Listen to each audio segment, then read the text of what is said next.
It doesn't matter really how great a BMP is in theory, or even in practice on someone else's farm, if it isn't working for your farm.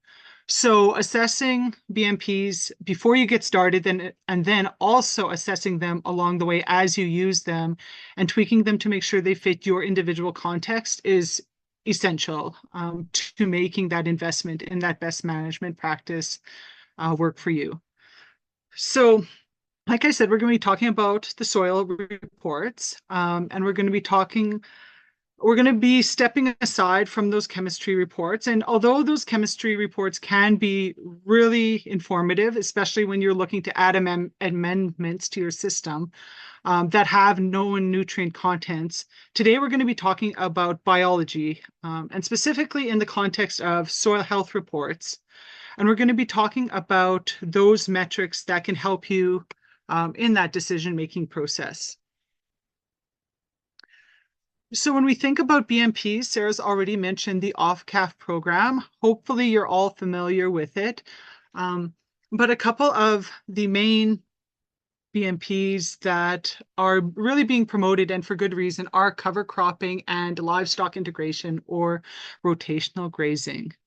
And if you think about those, both of those are very biological best management practices. So cover cropping, focusing on using plants to your best advantage to get the work done, and then rotational grazing or livestock management, using animals to get the job done for you. Pardon me. So these BMPs specifically were chosen to be part of the off-calf program very intentionally because they're known to have big impacts on carbon sequestration, on greenhouse gas emissions, as well as having really great on-farm benefits for soil health. I'm hoping today that you all have at least some familiarity with the principles of soil health, or as many of us know them, the principles of regenerative agriculture. So things like keeping the soil armored or covered, keeping a living root in the ground, diversifying your operation and the biodiversity around it, minimizing disturbances and increasing livestock. Those can all be reflected, as you see here, in both the cover cropping and the rotational grazing BMPs. So for example, in cover cropping, obviously by increasing the number of species growing in your field, you're increasing diversity. And similarly, with the livestock management, by increasing the animals that are rotating through your field, especially in context if you're grazing through annual fields after you've taken off your crop, you're increasing the animal diversity there. So to start us off, I want to put us all in the same frame of mind when we're thinking about how we approach these BMPs and how we're going to use biological metrics to assess the use of BMPs and their outcomes on our farms. What we've got to do when we start out is two things. The first thing we've got to do is look at taking an iterative approach. And the second thing is remember to keep a growth mindset. So in my experience, those who are the most successful with the implementation of any best management practices, but definitely cover cropping and rotational grazing, are those who don't approach it as a prescriptive approach, because the same implementation of one BMP won't work in the same way for everyone because our farms are all differently. So looking at it not as a one size fits all situation, but more as a continuously changing situation that we have to address. So if we all start by really planning, and by planning, I want to highlight the importance of, setting your goal for your system, followed that by monitoring, evaluating, and then repeating. So when I talk about setting your goal, if you're going to try a new best management practice and you're planning to go out and you're going to collect some metrics and you're going to see how it did, my first question to you is, how are you going to know how well it did if you don't have a goal? We have to know what you want to achieve by growing a cover crop or by grazing rotationally. What are you trying to do? Are you trying to improve yields in the following year? Are you trying to decrease soil compaction. What success will look like for each of those outcomes might be slightly different, and the approach you would take with your cover crop for each of those outcomes would definitely be a little bit different. So setting your goal as you go into this planning process is really important, and there's absolutely nothing wrong with having multiple goals as you go along, but you really want to highlight what you want to do, and then as you move into implementing your plan, figuring out how you're going to achieve those goals. By throwing in kind of a pre-mixed cover crop that everyone and their dog is using to your soil, that won't necessarily hit your individual goals. So deciding which plants do which jobs in your soil and picking them accordingly is really going to up your success. Similarly, when it comes to monitoring, choosing which metrics will best record the success or the lack of success of that cover crop is key. So if you're looking at compaction in your soil, and that's really a problem for you, and that's what you want to address through the use of cover crops, you're maybe choosing a lot of deep-rooted plants and pairing those along with some nice fibrous roots to really get that soil aggregation going. You want to be looking at those metrics like directly soil compaction, maybe water infiltration, bulk density, that will help you determine if there's been any change. Whereas looking at soil organic matter, for example, which is related, can have an impact on compaction, won't give you the same level of measure of your immediate impact of that cover crop. So just keeping that in mind. After you've put your plants in the ground, or once you've started your rotational grazing, I really want to highlight the importance of your personal observations and writing them down. So write down your goal, but also write down your observations through the year. Make sure you're out in that field or that pasture with your animals, and including those observations alongside the measurements of the metrics that you're going to get once you submit, soil tests to the lab that we're going to be talking about a little bit further down. Finally, once your season's over, you get into the fun bit of this, and that's looking at your outcomes. So were you able to implement your plan? Did it go according to plan? And what happened? Did those plants or that rotation do what you thought it would do? Did it have some unexpected benefits or some unexpected, perhaps less desirable consequences? What do the metrics say? Are you seeing a change already, or was there some confounding factor you haven't thought of? So taking all of this in and using that to make your second year plan, and then your third year plan and your fourth year plan. I'm a big proponent of adjusting as you go and making sure you're meeting your context, but also never relying on a single season's worth of data. Sometimes we all know the weather can be weird, what we've done can be a little bit strange, and 1 year tells you exactly how that BMP did in exactly that one condition. But looking at measurements over multiple years gives you a lot broader understanding of the potential for that BMP and its usefulness for inclusion in your planning process. Now, before we get too much further, I want to talk to you about one more biological system. So we talked about the plants and the cover crops. We talked a little bit about the animals in the livestock management or rotational grazing. But I don't want us to forget about the soil, because soil is a very alive and living system. And honestly, that's why we've been talking for the last few years a lot about soil health. And if we think about it, about those words, soil and health, if we're going to talk about health, you have to talk about something being alive. So if soil is going to be healthy, it has to essentially be alive, and it very much is. Soil is a living entity, an ecosystem, and it's actually one of the most amazing ecosystems in this entire earth. I may be a bit biased, but if you were to take a simple teaspoon from, your morning coffee or tea and go out to your fields and collect a sample of soil,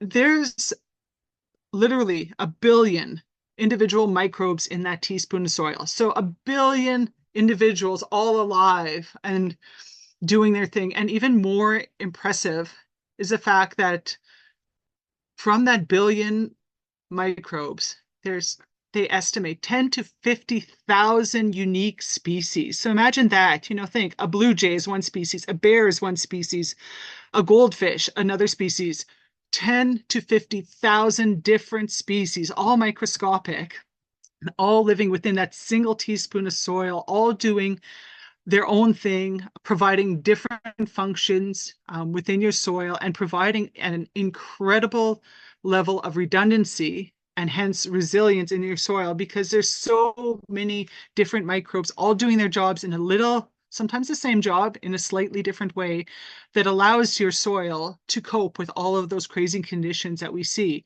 So some that do well when it's hot, some that do well when it's cold, some that can withstand tillage, some that can't, some that can withstand Roundup, some that can't, and all of this meaning that there's someone there in your soil, a microbe performing that necessary function, kind of no matter what we throw at it. So considering that soil is alive and that biology really is that catalyst for all those ecosystem processes that power our landscapes, including our agricultural landscapes, it's really neat to think about the rhizosphere. So the rhizosphere being that area in the soil that is around and includes the roots of each and every one of your plants. And in that area, you have not only your plants and their roots, but also microbes and macroorganisms. So those bigger things like earthworms. And these creatures and plants are building communities together. They're very intentionally interacting with one another. And these communities together are literally building the soil. Pardon me. And it's really important to think about our soil. Back in grade school, we're taught about soil being sand, silt, and clay, which is absolutely true. But that sand, silt, and clay fraction of the soil is only about 45% of what soil actually is. The other 55% of the soil is made up of all these living organisms, their byproducts, as well as the space they make for themselves. So they need a home too, bacteria, fungi, and they're actively gluing together that sand, that silt, that clay, making places for them to hide from the predators like the nematodes and the protozoans that want to eat them, making places where they can access food more readily, and building those soil aggregates for their own purposes, but also serving great purposes for our agricultural needs, making those soils more fertile and more receptive to the crops we want to grow. So just keep in mind that we're looking at biological systems that are incredibly interactive and incredibly alive in each and every one of our fields, no matter what we're growing. So a quick mention about these systems. I'm not going to be getting into the soil food web, but these systems are filled with tons of bacteria, tons of fungi, nematodes, protozoans, those bigger arthropods like mites and earthworms, and then the bigger animals in the soil. And one way to look at how well your soil is functioning is to look directly at all of these organisms. And some scientists out there and some labs are doing exactly that. You can send in soil tests and they will count out the different types of bacteria and sort them for you into functional groups. So who does what in your soil? And by finding out how many of each kind of working group you have, that can really provide a lot of great information on how your soil's doing, and maybe where there's holes in your soil food web, so where things aren't cycling quite as they should be. That being said, in healthy systems with billions upon billions of individuals, doing all this identification and counting, it's a lot of counting, it's a lot of time. And although it provides a lot of information, the analyses and the metrics we're going to be looking at today aren't quite as direct. So we're going to be looking at indirect ways that we've been able to measure soil biology in our systems and using those so that it doesn't take quite so much time and effort and is actually quite a bit more accessible, because as you can imagine, to have someone count out all the fungi and bacteria in your soil, it gets quite expensive and time consuming. So on to an example of a report, and pardon me, I'm just gonna hopefully not sneeze. So the Prince Edward Island Analytical Laboratories provides a soil health report, and this is quite accessible to farmers out in Atlantic Canada. So we're going to use this as a basis for our talk today. That being said, there's a bunch of great labs across the country that are doing similar things, sometimes in slightly different ways, but all with the same foundation. And we're looking here at those more indirect measures of soil biology, like soil respiration, aggregate stability, active carbon, that'll let us assess how our soils are doing, and in turn, how our best management practices are impacting our soils. In this lab, you can see there's 3 general sections. The top section, we're looking at the field characterization. The next section, we're looking at soil texture. And finally, we're looking at those tests, so the actual metrics, and starting to interpret them. So we're going to walk through each of these sections and talk about how you can use them to inform your work and what they actually mean and why they're important.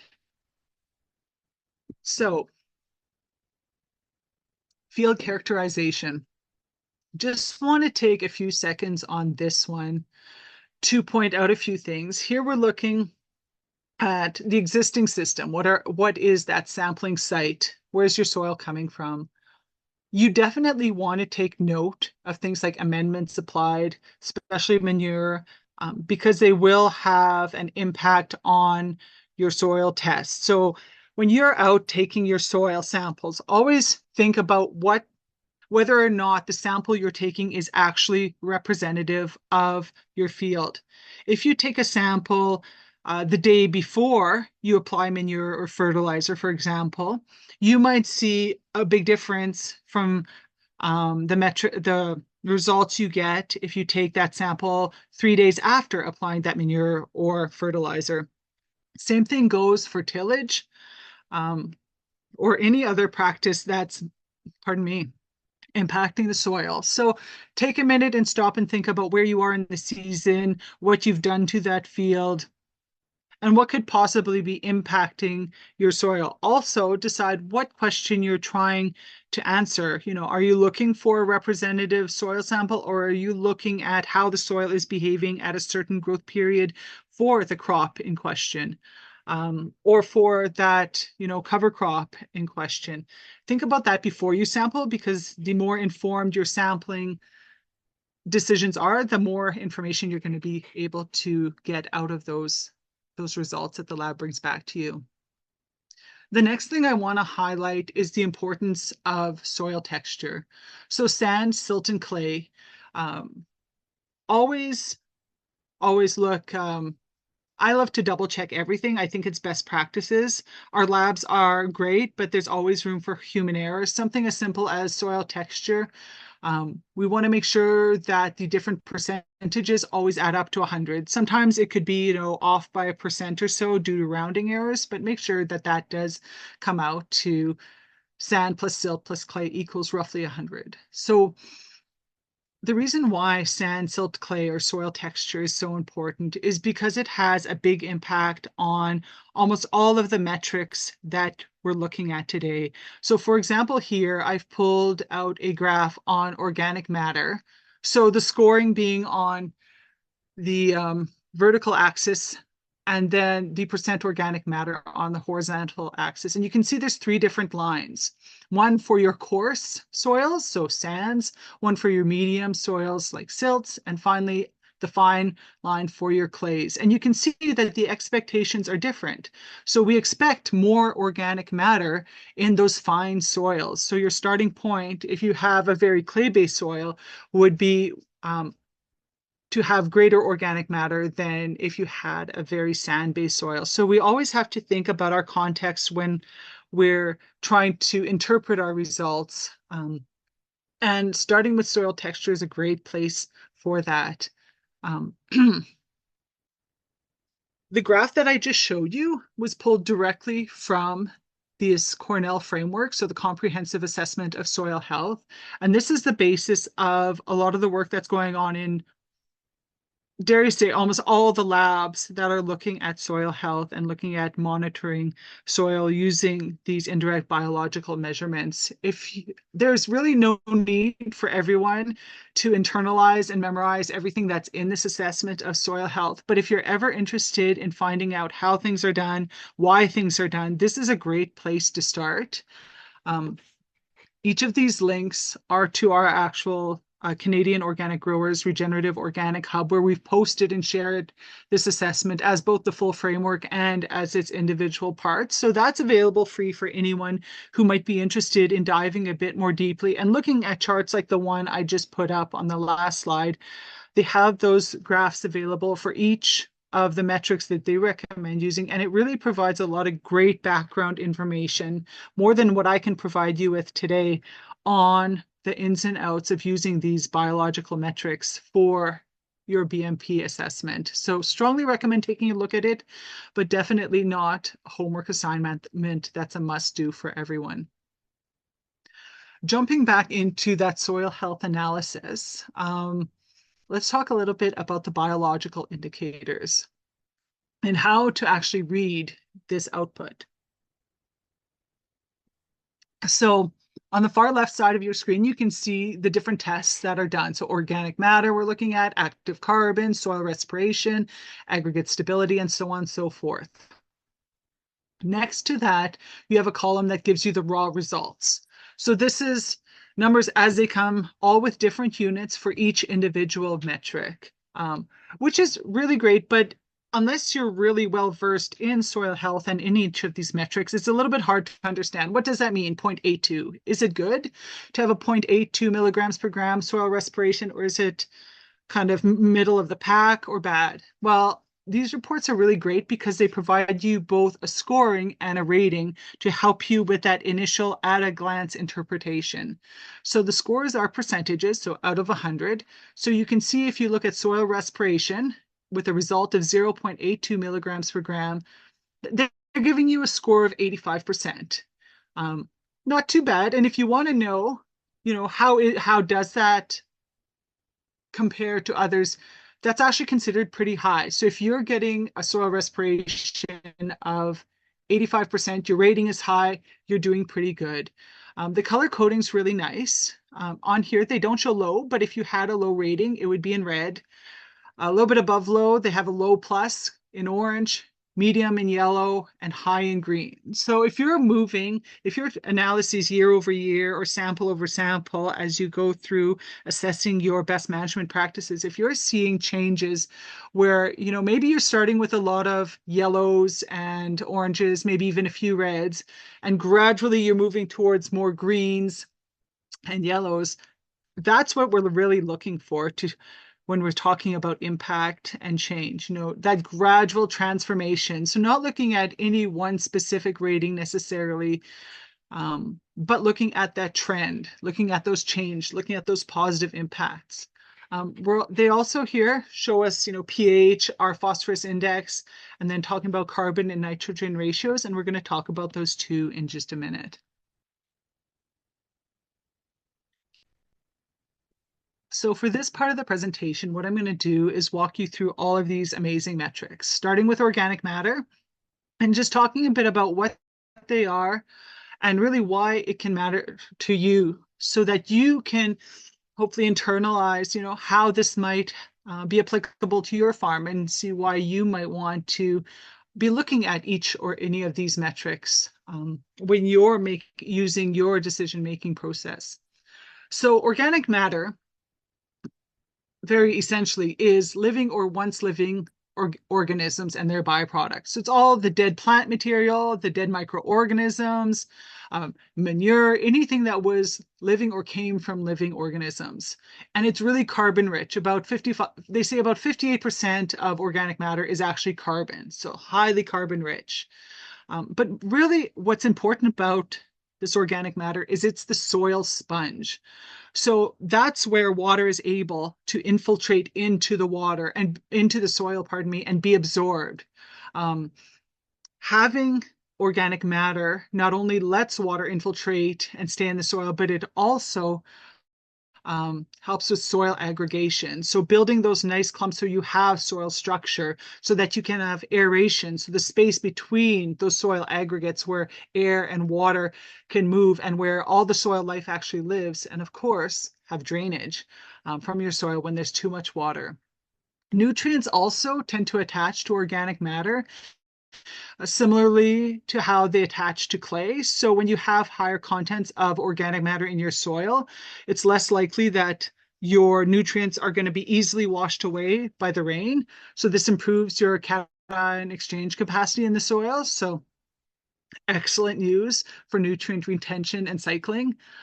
Also, your soil food web, all of your microbes both live in, make their homes from, and feed on organic matter. So this is how nutrient cycling really works in the soil. So having higher levels of organic matter means you have more homes and more food available for all that soil life to do its job for you.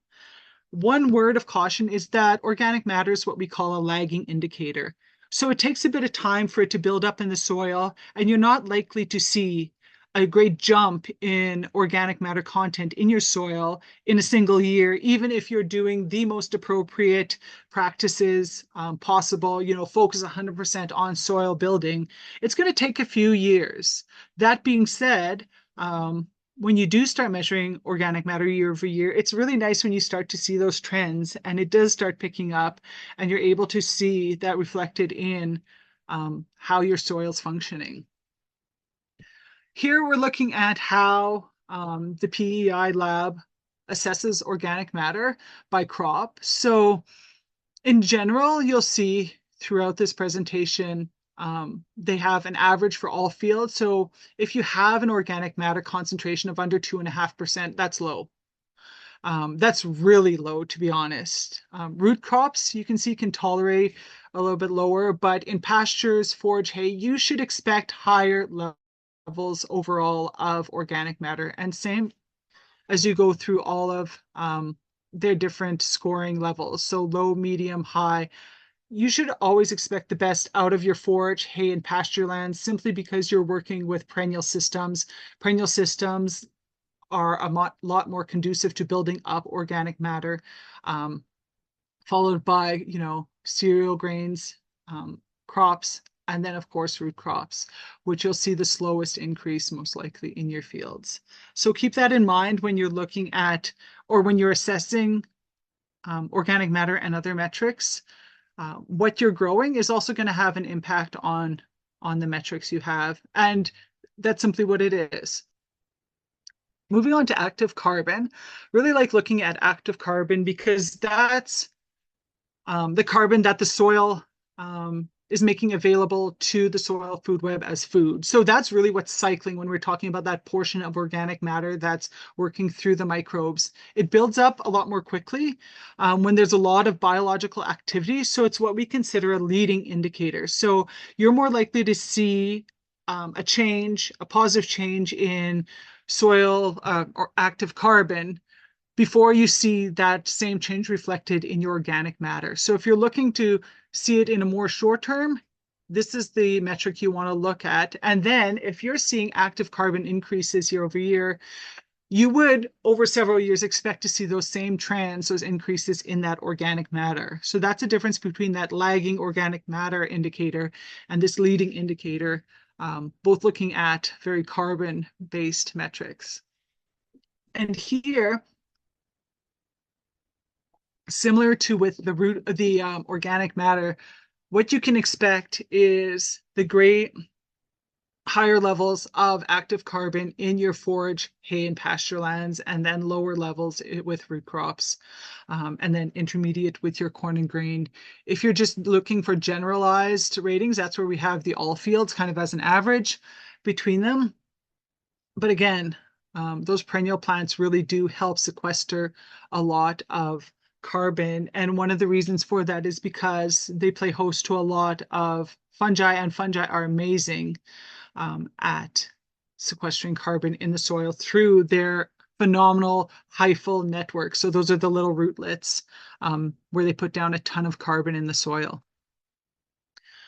talking about all these microbes, we come to soil respiration, or as I like to call it, soil microbial respiration, because it really is the microbes that are doing the respiring.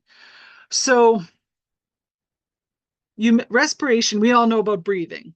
That's respiration to us. And similarly, soil respiration is, if you will, the breathing that those microbes are doing in the soil.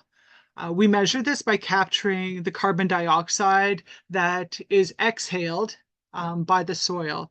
So if you imagine there being a room with one person in it, if you were to capture all the carbon dioxide that we're putting out, there would be a lot less than if you captured the carbon dioxide from a room with 20 or 30 or 100 people in it.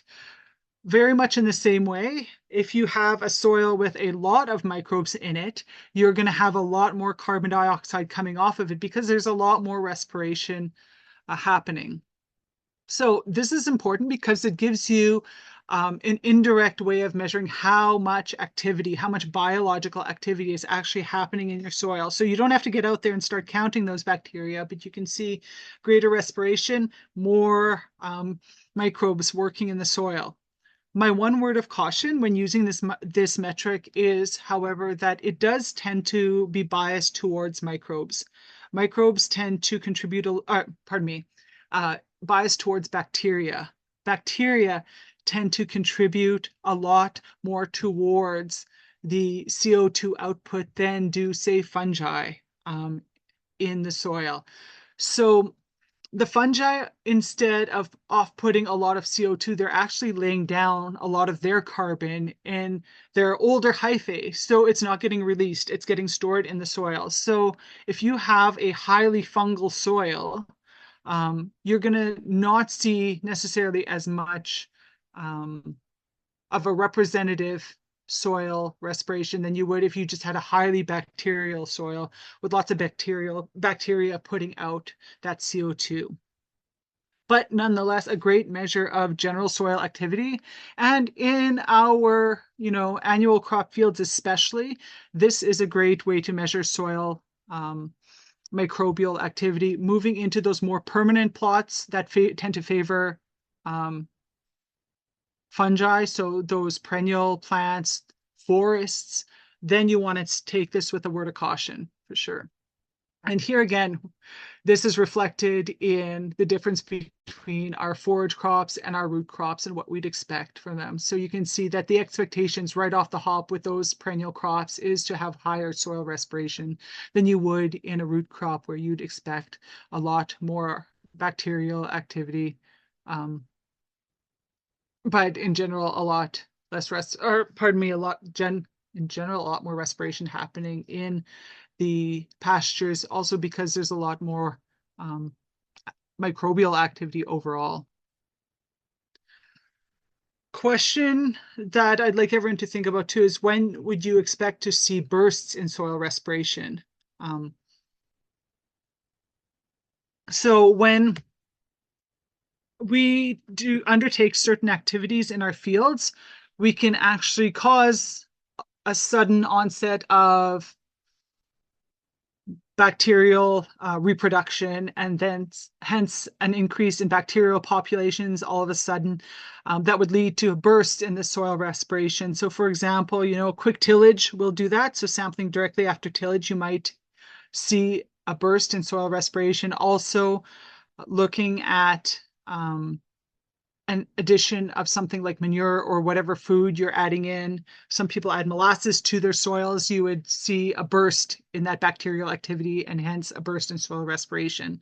So testing immediately after any of those activities, you might kind of be confounding your results if you don't acknowledge that this, your what you've measured is the impact of having added that manure or that molasses or having done that tillage instead of just the general day-to-day status of soil respiration in your soils. So just keep that in mind.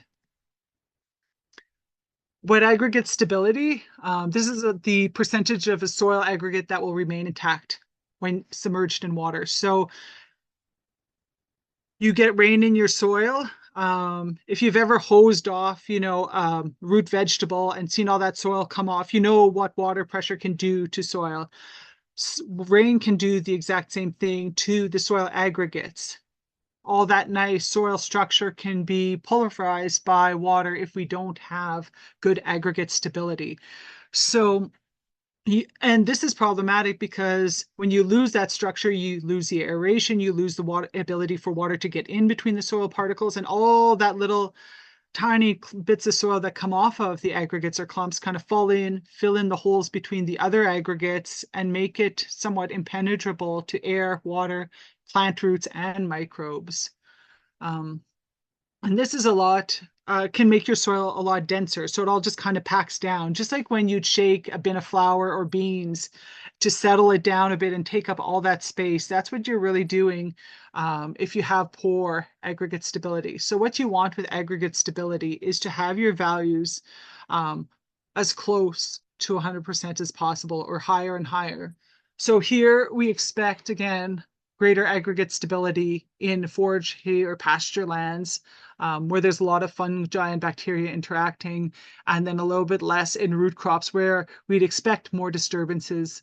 But still looking at, over 60% wet aggregate stability in all fields to be a good indicator for our soil health. Talk about a bit about biological nitrogen availability. We all know why nitrogen is available for plants. Specifically, when we talk about biological N availability, that's the percentage or the portion of all nitrogen that's in the soil that's actually usable or accessible by the plants. And nitrogen, of course, is so important because it makes up a key component of our amino acids, and those make up our proteins, right? Including our enzymes, and those enzymes catalyze all of our metabolism, whether we're plants or animals. So really, really important to all aspects of life to have that nitrogen cycle working right and having nitrogen available to all plants. And again, you'll see we expect a bit more nitrogen availability in those forage systems than we do in root crops or grains, but still wanting them to be relatively high, looking at 33.2 milligrams per kilogram for grains, and then up to 45.2 or higher for forages.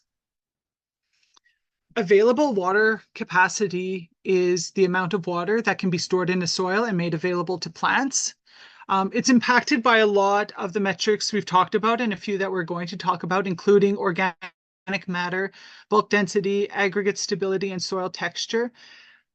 And it basically says, we're looking at how much water not only is in the soil, but what can be available to the plants before they hit that wilting point.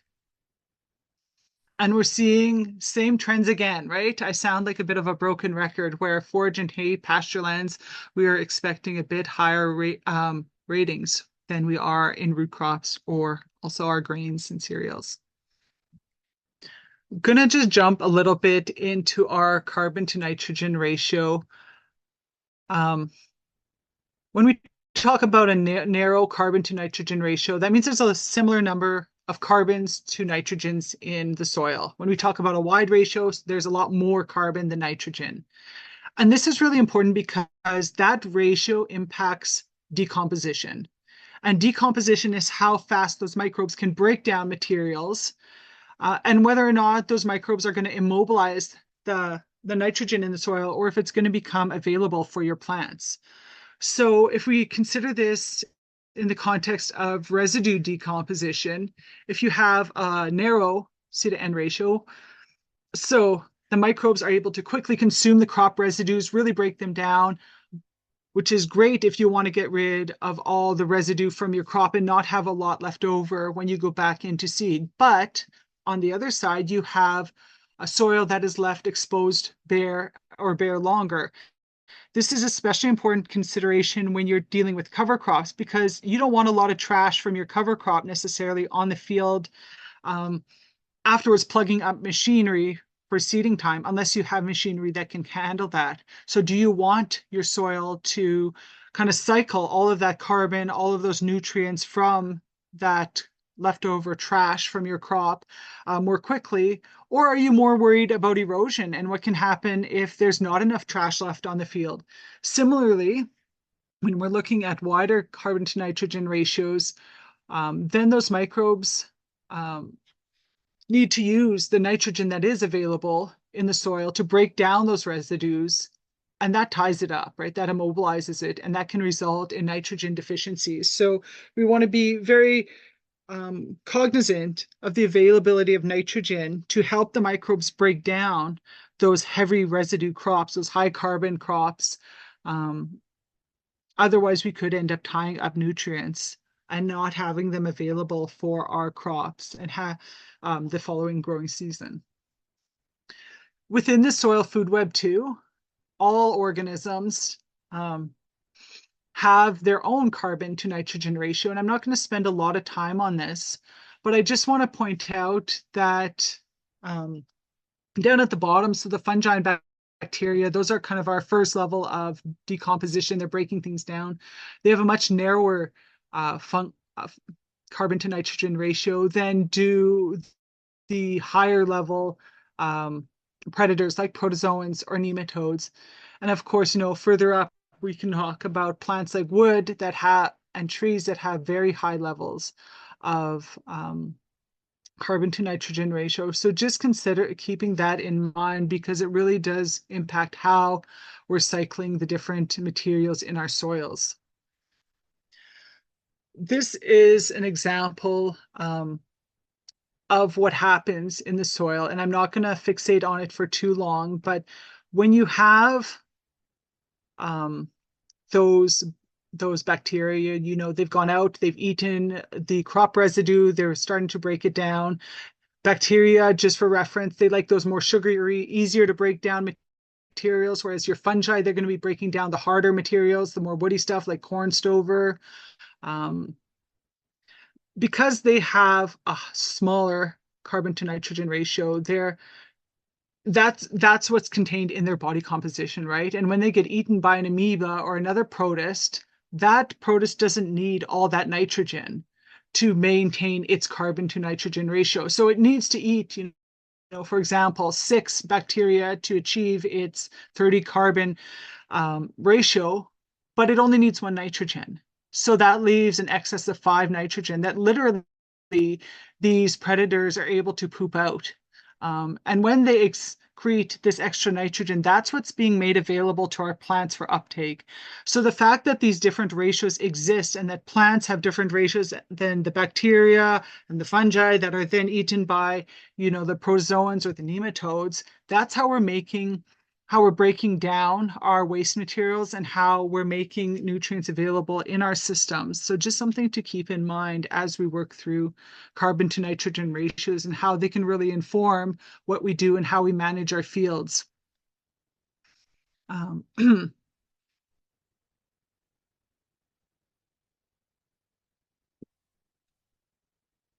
Another point about bacteria and that we've somewhat alluded to is that because bacteria have a carbon to nitrogen ratio of about 5:1, and they eat organic matter and plant matter that tends to on average have higher ratios. So let's say 30:1. That means there's a lot of extra carbon sometimes floating around that they don't need either. There's just a lot going on there. So when they release their carbon, they often do it as carbon dioxide. And if there's no plants on the ground to capture that carbon, so the bacteria, they're going through, they're eating, decomposing, doing their job, which is excellent, emitting carbon dioxide. When they emit that carbon dioxide from the soil, if there's a plant there, the plant leaves will capture that carbon dioxide and turn it into sugars through photosynthesis. If there isn't plants there, they won't. And that carbon dioxide is going to enter in our atmosphere, and that's going to become greenhouse gases. So you can imagine the consequences there, and that's the importance of having living plants on the soil. So that's when we're talking about having pastures and having cover crops out there. They're literally there to capture that carbon that's being cycled out. Fungi, on the other side, have a really cool mechanism where they're able to lay down a lot of the carbon that they take out of their food into their rootlets, so their hyphae. An older hyphae actually can have carbon ratios of 300 to 1 in them. So they're just these massive carbon storage units that are physically creating these networks all throughout our soils that are just chocked full of carbon. So if we're looking at carbon sequestration, trying to build organic matter, increase our soil sponge, this is really the way to go with it, is through fungi who are able to lay down so much. And if left undisturbed, these hyphal storage networks can actually store carbon for centuries. So it's this amazing source to help us, with our nutrient cycling, but also to help us with our current problems of having a bit too much carbon in our atmosphere. So fungi, gotta love them, but not enough time ever in any talk to speak about fungi. I'm going to talk about total nitrogen really quickly. This is the N in the carbon to nitrogen ratio, the C to N ratio. And this includes all of your nitrogen in your soil, both organic and inorganic.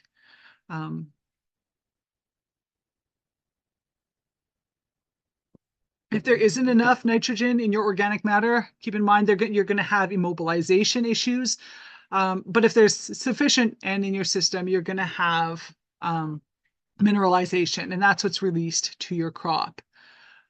The other component of the C to N ratio is, of course, the carbon. And this, again, includes all types of carbon, organic and inorganic carbon. In general, your total organic carbon should always be less than your total carbon if you're looking at those two metrics. In soils with lower pHs, total carbon is going to be closer and closer to your total organic carbon. But in soils with higher pHs, much of the total carbon is likely to be inorganic. This is kind of a neat measure because lab methods that are used to measure total carbon are subjected to a little bit less error than those used to measure organic matter. So you should be seeing similar trends in, again, both of these metrics. So it's like a bit of redundancy in the information you're getting, making sure things are moving the same way. And if you're seeing confounding results between your total carbon and your organic matter, you might want to start asking questions to see what's going on. Finally, if you had these two metrics, so total carbon and total nitrogen, you can really easily figure out your C to N ratio. So in here, total carbon, 1.8%, divide that by the total nitrogen, which is 0.18%, and you get your C to N ratio of 10. Phosphorus, I'm just going to talk about this really broadly.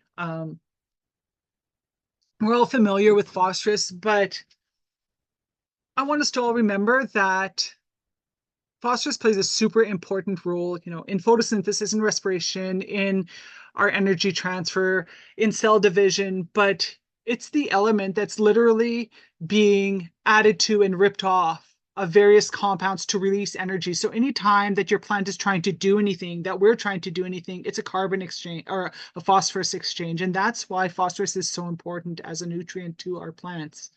But not going to belabor that part, but ensuring that we do have adequate phosphorus in our soil means that we can actually have energy exchange within our plants. And without us, that's why we see such strong negative impacts to our crops. Our phosphorus saturation index is also in the report. And what we're looking at here is in the soils out east, aluminum and iron are the main factors that affect phosphorus retention. So when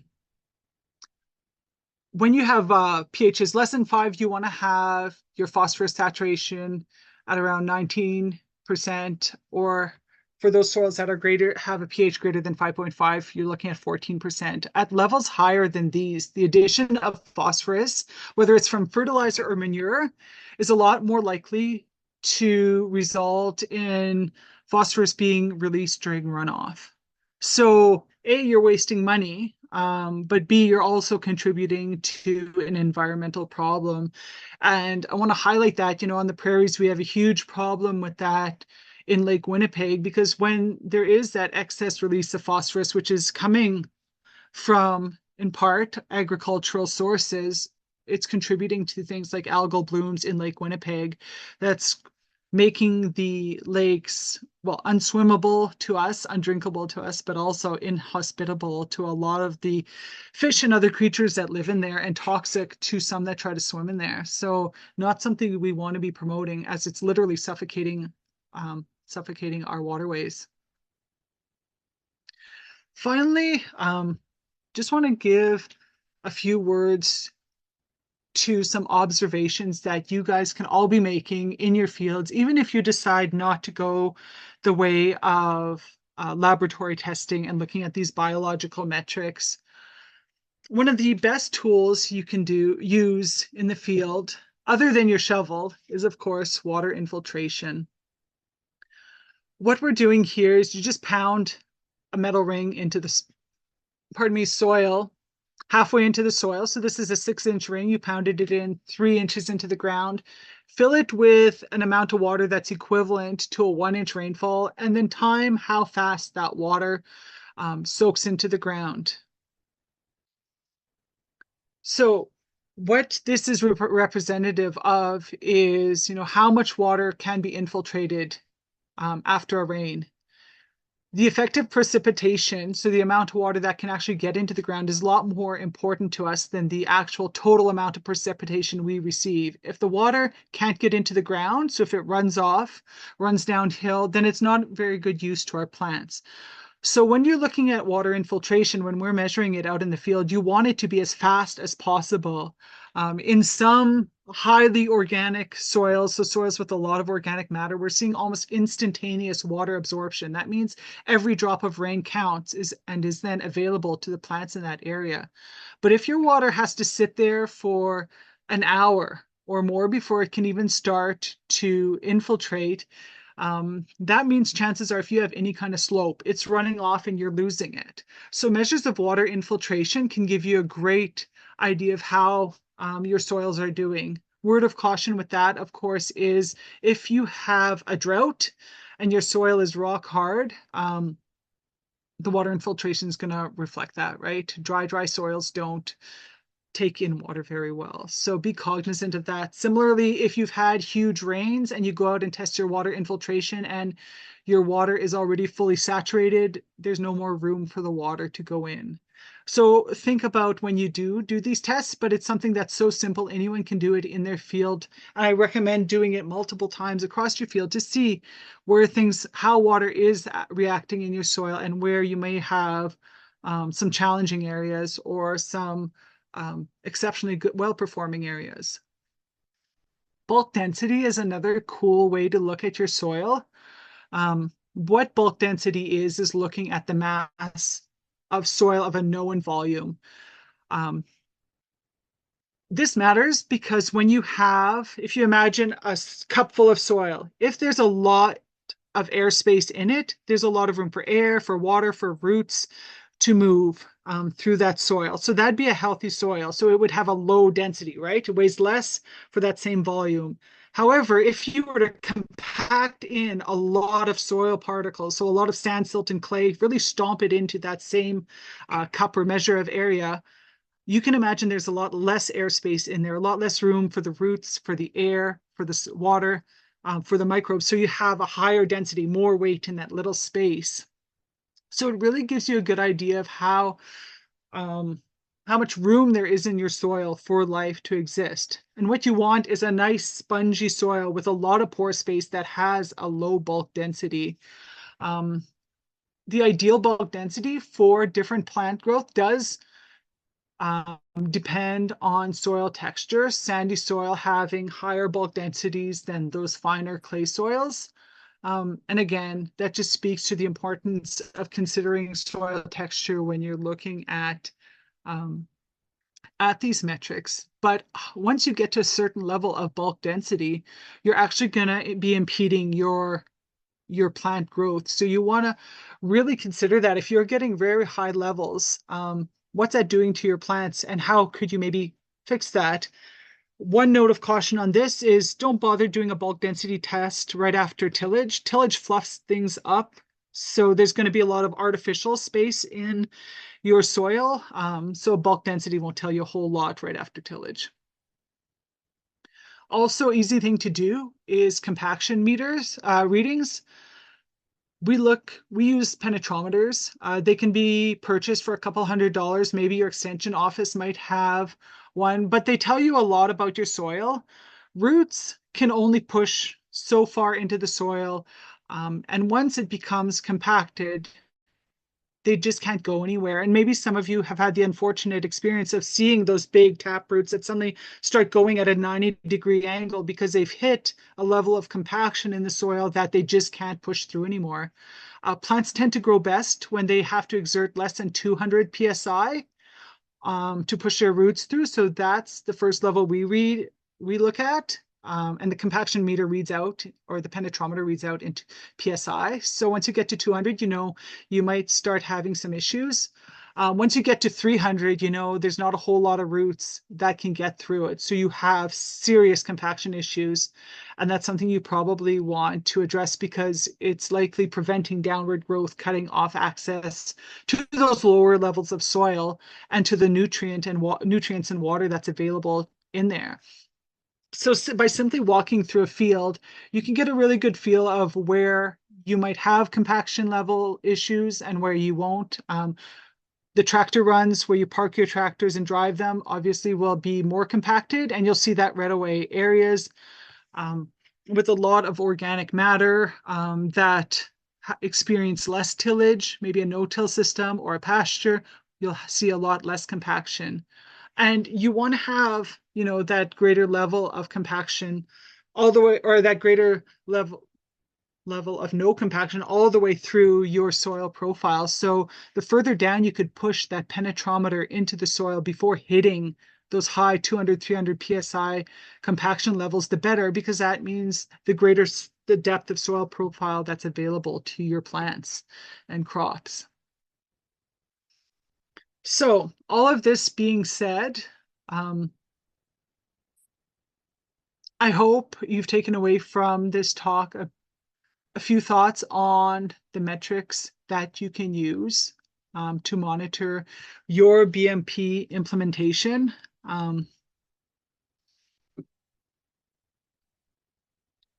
And that you're able to go out into your field and start thinking about and really assessing what your BMPs are doing for you and considering what they could do for you and how your soil behaves. So soil, remember, is a living system, and those microbes have a lot to tell us and can provide us with some great direction.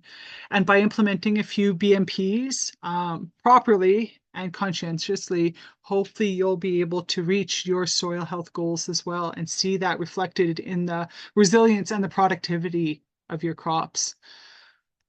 So with that, that's the end of my presentation. But I'm always open, of course, to take your questions today and happy to have you reach out to me anytime if you have any follow-up questions. I can be reached by email, or that's my cell phone number. So you can send me a text or give me a quick call and we can chat about whether it's your results or your monitoring plan for your fields, or even the different BMPs that you're thinking about inputting into your system. Always happy to chat.